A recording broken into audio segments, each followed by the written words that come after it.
Bonjour, merci de suivre Dotevlog. Dotevlog, le complément indispensable de Dotblog, le blog technique sur les technologies Microsoft, centré autour de C# XAML justement. Aujourd'hui, je vais vous parler des messageries.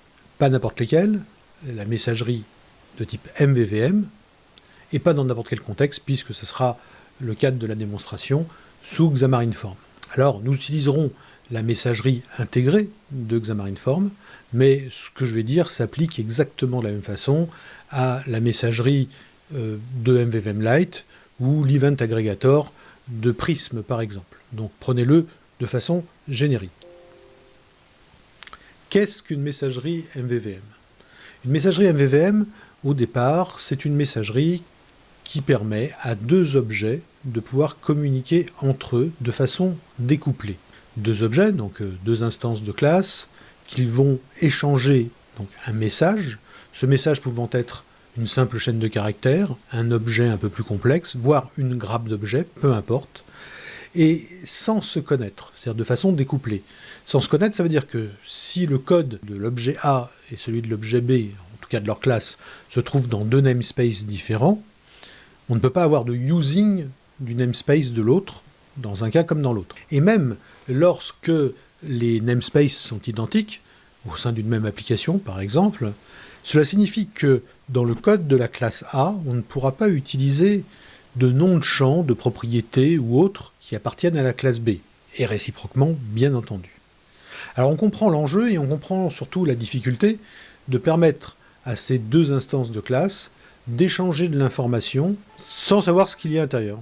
Le lien le plus habituel que nous avons sous MVVM dans une application, c'est celui qui lie la view à son view model. Pour cela, il existe des tas de stratégies, injection de dépendances dans les constructeurs, conteneur IOC, service locator, view model locator, etc. J'en ai déjà parlé, j'en reparlerai, c'est pas le sujet du jour. Tout est binding dans ce système. Donc, l'idée, ça serait comment faire communiquer entre elles des classes entre lesquelles on ne peut pas aussi simplement que ça établir un binding. Soit pour des raisons tout à fait pratiques, parce que justement, ne se connaissant pas, on ne peut pas obtenir la référence sur l'autre classe pour pouvoir se binder dessus, ou pour s'accrocher à l'un de ces événements, ou bien tout simplement parce qu'on se l'interdit, parce qu'on refuse justement cette connaissance entre les objets, ce qui est quand même à la base de MVVM. Dans ce cas-là, comment communiquer entre ces deux objets? Alors, il existe des solutions, bien entendu, qui permettent de faire communiquer, par exemple, deux objets indépendants d'une application, ou un objet du modèle avec le reste de l'application, ou même deux view modèles entre eux, sans qu'ils aient besoin de se connaître. Dans toutes ces circonstances, on peut trouver une solution.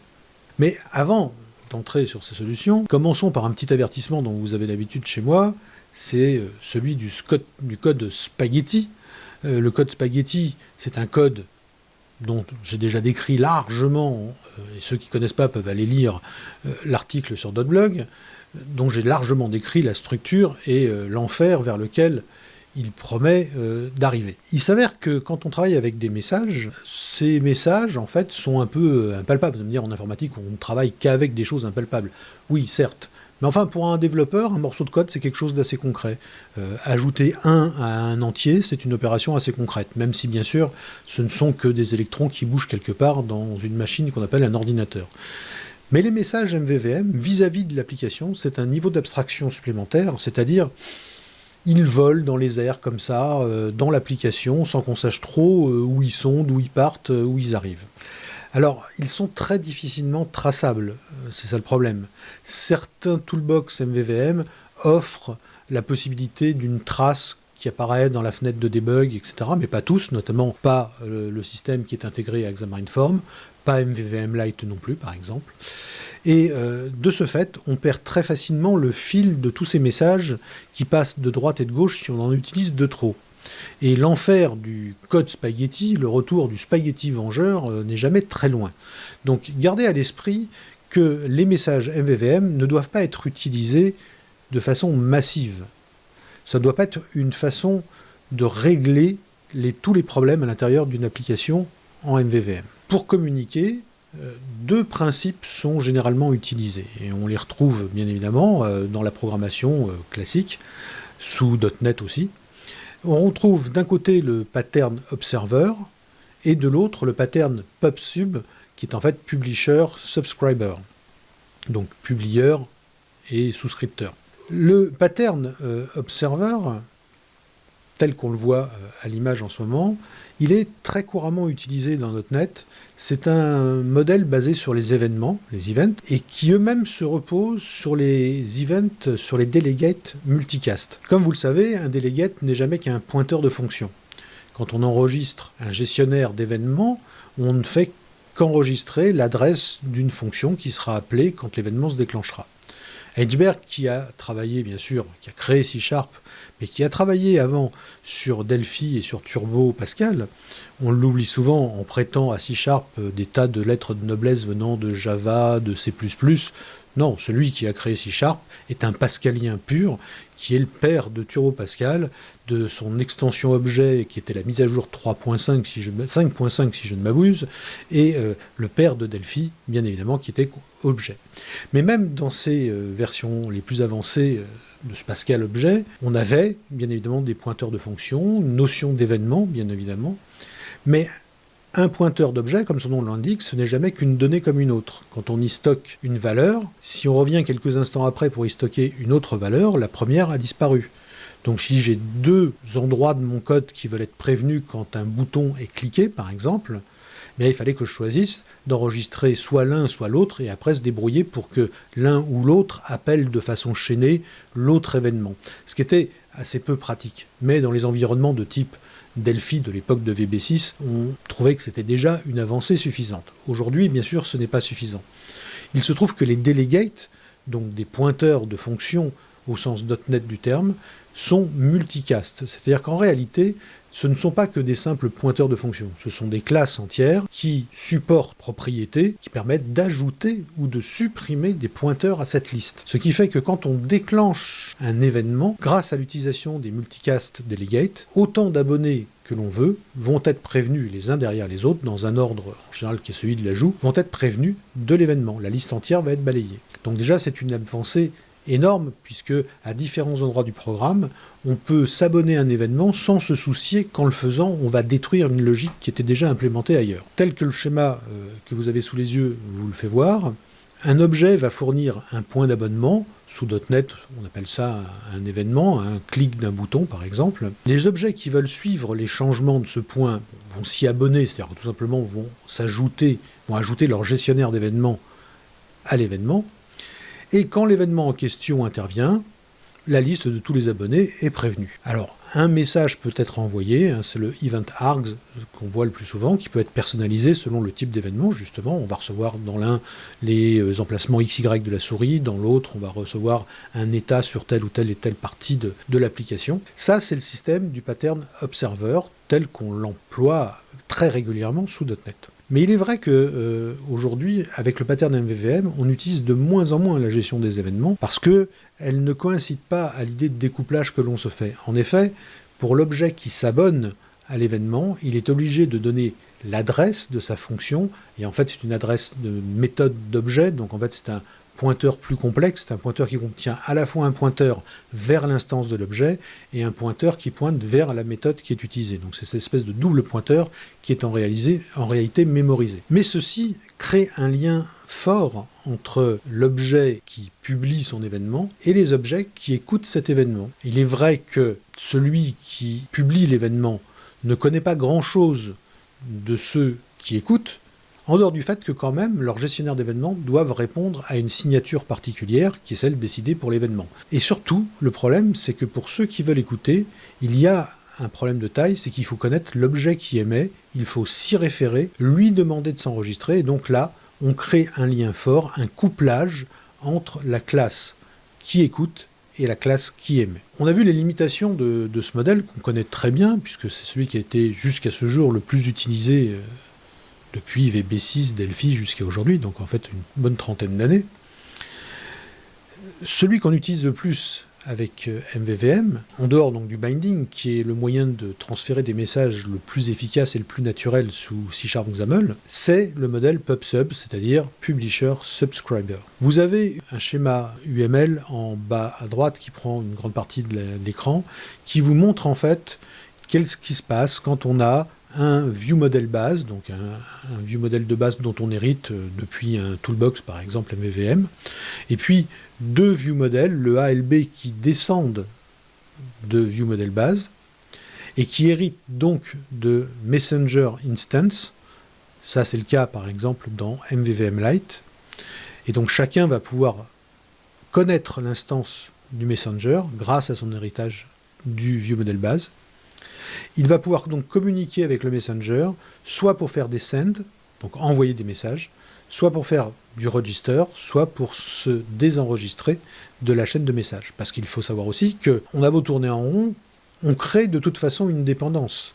L'objet vis-à-vis de la messagerie devient dépendant de la messagerie. Celui qui va écouter la messagerie sera dépendant de la messagerie. Donc, quand on envoie, on peut être totalement libre, bien qu'on a un lien avec la messagerie parce qu'il faut connaître sa classe, et ça permet de connaître qu'une seule classe, de réduire la dépendance à une seule classe précise, et ça évite de connaître toutes les autres classes de l'application. Et pour celui qui souscrit par contre à un message, ça lui oblige de créer un lien avec la messagerie, un lien qui pourrait empêcher par exemple en C# ou en .NET que le garbage collector vienne collecter l'objet, puisqu'il contiendrait encore un lien vers la messagerie qui, elle, est censée exister du début jusqu'à la fin de l'application. Donc il n'y aura pas de cycle éventuellement isolé, comme il pourrait y avoir entre un view model et sa view, une fois qu'ils ne sont plus connectés à rien, qu'ils ne sont même plus dans l'historique de navigation, etc., ça crée un îlot séparé que le garbage collector pourrait éventuellement éjecter. Or là, non, puisqu'on va avoir un lien vers une messagerie qui va exister du début jusqu'à la fin de l'application. Raison pour laquelle, dans les implémentations qui sont faites, on retrouve souvent des weak events qui permettent de gérer ce lien de façon légère et faiblement couplée. Je vous renvoie à mes articles sur les weak reference et les weak events. Et puis on voit un e-messenger, on voit que le messenger hérite d'une interface qui est e-messenger, ce qui fait que le view model base et les autres n'ont pas une dépendance physique réelle sur le messenger, mais en fait uniquement sur l'interface. Donc on a un découplage quand même qui est relativement fort, ce qui permettrait à n'importe quel moment de pouvoir changer la classe concrète qui joue le rôle de messenger par une autre classe. Si on veut regarder le mécanisme global, nous l'avons dans l'illustration qui se trouve en haut à droite, où nous avons un view model A en bas à gauche qui va envoyer un message au messenger, donc on a un send message vers le messenger qui est en haut, et puis comment ça va être traité? Eh bien, il faut qu'il y ait quelque chose qui soit passé avant. Avant que ça puisse fonctionner, le view model B qui est à droite a fait un register vis-à-vis du messenger. Il s'est enregistré en disant voilà, je voudrais écouter les messages de tel et tel type. Ce qui fait que quand le view model A envoie le message, la messagerie sait notamment que view model B s'est inscrit pour écouter le message en question, et là, elle va pouvoir appeler un callback qui se trouve dans view model B. Tout ça est très simple en réalité, et si on compare par contre les deux stratégies, c'est là qu'on s'aperçoit des nuances importantes, puisque à gauche, nous avons le pattern observer, et à droite, le pattern publisher subscriber, et on s'aperçoit que dans le pattern observer, donc le modèle qui a servi à faire les events, on a un sujet et un observateur. L'observateur subscribe, ça s'inscrit auprès du sujet, et le sujet fire event, ça veut dire qu'il lance un événement qui est immédiatement attrapé par l'observer, puisque c'est une de ces méthodes qui a été enregistrée au départ. Dans le mécanisme PubSub, nous avons quelque chose d'un tout petit peu plus sophistiqué, avec un tiers qui va apparaître dans la communication. On a en haut le publisher, en bas celui qui souscrit, le souscripteur, et au milieu, on va avoir une messagerie, on va avoir un canal de gestion de ces événements. Alors, quand utiliser les messageries? Quand les événements ne sont pas applicables, tout simplement, et quand le binding ne peut pas les remplacer. Alors ça réduit beaucoup, malgré tout. Et puis, dans tous les cas où, de toute façon, le découplage doit rester très, très fort et absolu, c'est-à-dire, en fait, quasiment tout le temps. Donc, en fait, on devrait tout le temps utiliser la messagerie, sauf que On a le binding qui nous permet de régler 99% des problèmes de communication habituels. On a les événements, des fois entre une vue et puis son code behind pour gérer des choses purement liées à lui. Ça peut fonctionner, on a le droit d'écrire ce genre de code, mais ça doit commencer à rester rare. Et si c'est quelque chose de complètement différent, eh bien là, on va être obligé d'utiliser autre chose, notamment la messagerie. Alors, ce qu'il faut se rappeler, c'est quand ne pas les utiliser. Le petit rappel du spaghetti vengeur est là pour vous dire faites attention. D'abord, quand les messages deviennent trop nombreux, si vous avez trop de messages de nature différente qui se baladent dans tous les sens, c'est que vous êtes en train de faire une connerie. Quand on fait reposer des fonctions essentielles sur ce mécanisme, attention, envoyer, recevoir des messages, ça demande à ce qu'il y ait des gens qui soient à l'écoute de ces messages. Parfois, dans une application réelle, le timing n'est pas toujours évident à connaître. Et vous pouvez très bien avoir un view model qui est créé avec un tout petit peu de délai, et le moment où il s'est inscrit au message, en fait, la source avait déjà envoyé ce message. Mais comme la messagerie ne connaissait pas le view model qui vient d'être créé, et qui vient de s'inscrire, eh bien ça veut dire que le message, il est perdu dans la nature.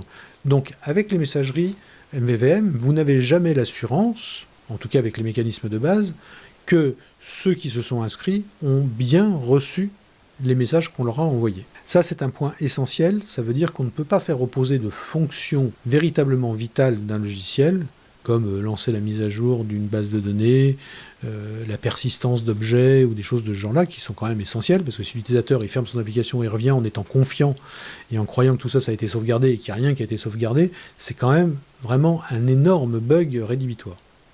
Donc ce genre de choses ne doivent pas reposer sur les mécanismes de messagerie.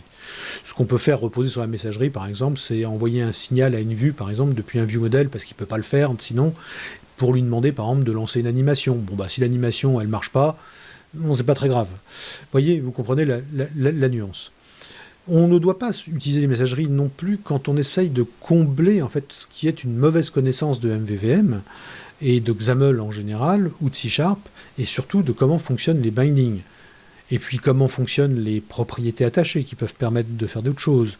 Les behaviors aussi. Quand on remplace tout ça par un saupoudrage de messages, c'est qu'en général, back to school. Il faut retourner travailler un peu, s'informer, retravailler tous ces concepts autour du binding, de XAML, des propriétés attachées, des behaviors, etc. Dites-vous bien, il existe quasiment toujours une solution architecturale propre qui permet de se passer des messages. Les cas où c'est vraiment pas possible sont effectivement excessivement rares. Et donc ils ne deviennent justifiables que lorsque cette solution architecturale n'existe pas ou serait trop lourde ou trop complexe à implémenter, bien évidemment. Pour revenir en 2 mots à PubSub, pour que vous mémorisiez bien le principe, c'est ce que j'appelle le principe du corbeau. Il y a un inconnu qui dépose une lettre anonyme dans une boîte centrale, à l'abri des regards indiscrets, on ne sait pas qui c'est. L'enveloppe contient le message, mais on ne sait pas ce qu'il y a dedans. Et sur l'enveloppe est inscrit le sujet de la lettre. Alors là, dénonciation au fisc, aux flics, au syndic de l'immeuble, machin, etc. Et le corbeau, tac, dépose sa lettre, anonyme, mais juste avec le sujet marqué dessus. Personne ne connaît le message, personne ne connaît le contenu, personne ne connaît le corbeau. Même la boîte aux lettres, qui n'est qu'un simple objet, ne connaît pas le corbeau, puisque elle n'a pas le moyen d'avoir conscience de qui vient déposer une lettre dans la boîte. Et puis, il y a les petits filous, petits vicieux qui aiment bien être au courant de tout ce qui se trame, de tous les cancans, de tous les machins. Eux aussi, ceux qui sont intéressés par ces ragots, viennent en douce, sans se faire voir, et ils viennent consulter la boîte centrale en farfouillant à l'intérieur avec leurs mains, histoire d'aller voir qu'est-ce qu'il y a comme courrier là-dedans, et ils regardent uniquement le nom des sujets qui sont écrits sur les enveloppes. Et ils ne lisent que les messages dont le sujet les intéresse. Par exemple, les trucs de dénonciation au syndic de l'immeuble, j'en ai rien à faire. Mais par contre, il y a une dénonciation au fisc du voisin machin, c'est intéressant, ça, il planque des trucs, il fait quoi? Je veux dire, hop, ça je prends et je lis. Mais on lit, on prend connaissance du contenu, mais c'est comme si on laissait la lettre dans la boîte de telle façon à ce que un autre petit filou puisse venir consulter le même message à ma suite, et tout ça sans qu'on se croise et sans qu'on se connaisse. Donc vous comprenez, cette histoire de corbeau, c'est un peu un système de dénonciation anonyme, et c'est comme ça que marche PubSub. Alors je ne sais pas si certains gouvernements, à certaines périodes de notre histoire, se sont inspirés de ça, mais en tout cas, PubSub fonctionne selon ce principe. Alors, j'utilise ce rapprochement un peu tiré par les cheveux, parce que j'essaye de titiller votre amygdale, celle qui gère la peur et les plaisirs, et pour vous forcer à mémoriser, en parlant de quelque chose qui crée une émotion, en général, ce truc-là, vous allez le retenir longtemps. PubSub et l'Xamarin.Form. Xamarin.Form offre plein de choses qui permettent, out of the box, de traiter de MVVM. Pour ça que dans pas mal de cas et pour certaines applications, il n'y a pas forcément besoin de grand-chose d'autre. Et notamment, Xamarin.Form offre une messagerie qui permet, au travers de l'objet Messaging Center, de s'inscrire et d'envoyer des messages. Et c'est ce qu'on va voir dans la démonstration qui va suivre, bien sûr, dans 2 secondes. Mais, juste un mot sur cette démonstration, comment est-elle architecturée? Eh bien, on va avoir une navigation page qui va englober en fait tout ça. À l'intérieur de cette navigation page, on va avoir la main page. La main page, en fait, c'est une tabbed page, donc une page à onglets, et qui va contenir donc 2 autres pages, donc 2 onglets, une add page, et une list page, et qui seront chacune donc l'objet d'un des onglets dans la page. Et puis ce qui va se passer justement, c'est que on aimerait bien que la page principale puisse afficher un compteur qui dit combien il y a d'objets en ce moment. Alors on pourrait lire dans le modèle, très vraisemblablement, dans une architecture qui serait parfaite, on aurait un modèle qui gère la liste, et puis on pourrait interroger peut-être ce modèle. Et encore que là, ça serait pas si simple de le faire en découplé. Donc là, on a décidé en fait seulement d'afficher un compteur des opérations d'ajout et de suppression pendant la session de travail. Pour ça, il faut que la main page qui va afficher cette information soit au courant de quand un élément est ajouté ou quand il est supprimé. Alors on peut en ajouter un par la add page, et on peut en supprimer un sur la list page, où en face de chaque item dans la liste, on aura un bouton de suppression. Pour ça, il faudrait qu'il y ait des événements qui se baladent entre la main page, la add page, la list page. Ça demande des connaissances entre ces classes qui est absolument pas envisageable en MVVM. Donc là, on va être obligé d'utiliser une messagerie qui permettra à add page de dire « Vous savez, j'envoie un message dans la nature, vous savez, je viens d'ajouter un élément. » Et puis à list page, de pouvoir dire, bon ok, il y a un élément qui a été ajouté, donc je peux le rajouter dans ma liste, et en même temps, la page principale, la tabbed page, la main page, va pouvoir être au courant qu'un élément a été ajouté, et va pouvoir incrémenter son compteur. De la même façon, quand la list page, qui elle gère la liste, il n'y a pas de modèle en plus dans cet exemple, c'est la list page et son view model, c'est son view model qui gère la liste, quand la list page, l'utilisateur va cliquer sur le bouton de suppression. La list page va bien sûr l'enlever de sa liste. C'est une liste observable, donc la vue va être mise à jour tout à fait automatiquement grâce au binding. Mais en revanche, il va falloir qu'elle envoie un message pour prévenir aussi la main page de décrémenter son compteur. En réalité, quand elle envoie son message, elle ne sait pas que c'est la main page qui écoute. Elle ne sait même pas si quelqu'un écoute. De la même façon que la add page ne sait même pas si la list page existe ou si la list page va écouter son message. Dans ce cas-là, on est dans un cas assez limite, puisque vous comprenez bien que c'est une fonction quand même essentielle. C'est l'ajout d'un item, par exemple une adresse à un carnet d'adresses, un mot de passe à un système de gestion des mots de passe. Or, ce qui se passe, c'est que, comme on va le voir, l'item qui est ajouté dans la page add page va transiter sous forme d'un message, et c'est la list page qui va choper ce message pour l'ajouter réellement à la liste qui sera éventuellement sauvegardée plus tard. Donc on a une fonction qui est quand même assez vitale du logiciel qui est gérée par un message. C'est pas une très bonne chose, mais on va dire qu'en termes de debug, si jamais ça marche pas, ça va se voir tout de suite. Je vais dans la add page, j'ajoute un item. Quand je switch sur la page liste, s'il n'y a pas d'item, c'est que le message n'a pas fonctionné. Donc là, on peut s'amuser à débugger assez rapidement. C'est pas trop sournois. Mais enfin, c'est un cas limite. Mais ce n'est qu'une démo. Bien évidemment, il faut bien restreindre le contexte, parce que si je dois expliquer un contexte encore plus réaliste, on en a jusqu'à demain, et c'est pas le but du jeu. Donc voilà à peu près notre démo, comment elle est faite. On a une page qui permet d'ajouter, une page qui permet de lister, et en même temps de supprimer. C'est elle qui gère la liste. Donc la page d'ajout a besoin de communiquer avec la page liste, mais comme elles ne doivent pas se connaître, le seul moyen qu'il va y avoir, et comme aucun binding ni aucun event ne peut être mis entre les deux, eh bien on va être obligé d'envoyer un message depuis la add page vers la list page. Et quant à la main page qui souhaite gérer un compteur d'ajout ou de suppression d'éléments, eh bien, c'est à la fois la add page quand elle génère un événement, un nouveau message d'éléments nouveaux, ou la list page quand elle supprime un élément, qui vont être en charge d'envoyer le message qui va être traité par la main page. Donc on va voir tout ça maintenant avec du code et avec un peu bien sûr, de visuel grâce à l'émulateur. Et puis, on se retrouve dans 2 secondes pour voir comment tout ça fonctionne.